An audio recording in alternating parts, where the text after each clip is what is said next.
demonstração. E número 2. A irmã Adriana apresentará para nós, juntamente com a jovem Ana Beatriz, baseado no IT 1, página 789 e a página 792. A irmã apresentará para a sua apresentação com base no personagem bíblico, de nome Elias, número 1. Tema: nunca subestime o poder da oração. O cenário é o cenário número 26, mãe raciocina com a filha. Vamos prestar atenção.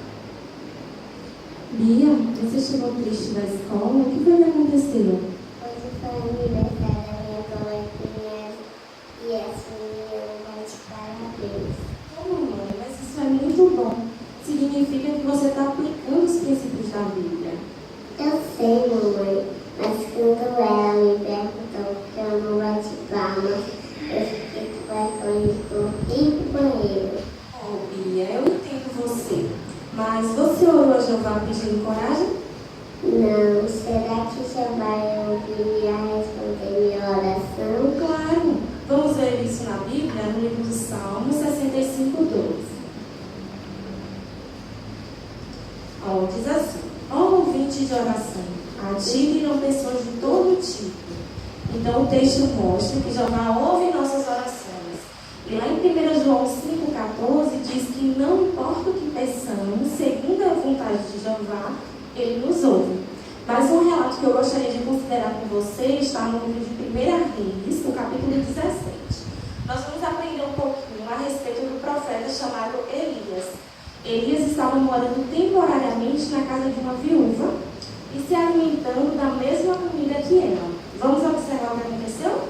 No capítulo 17, o versículo 17, diz assim: depois disso, o filho da dona da casa ficou doente, e sua doença se agravou tanto que ele morreu. Observe, o filho da viúva morreu. Elias poderia pensar, ele morreu, não posso fazer nada. Mas ele não pensou assim. Ele orou a Jeová e Jeová respondeu a oração dele. Vamos ver o resultado?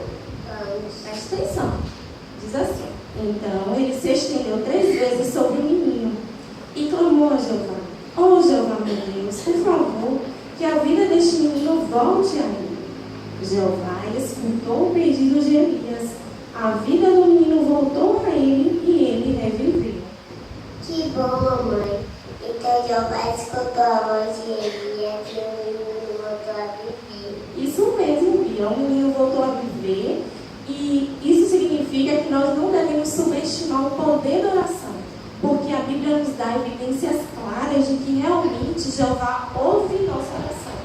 Então, quando você estiver comigo, você deve orar a Jeová, que com certeza Ele vai lhe ajudar e você vai conseguir explicar tudo que a gente treinou em casa aos seus coleguinhas da escola, tá certo? Tá certo. Mas, para lhe ajudar a lembrar da importância da oração, que tal a gente cantar aquela musiquinha de Sofia? Já sei, mamãe. Sempre pode.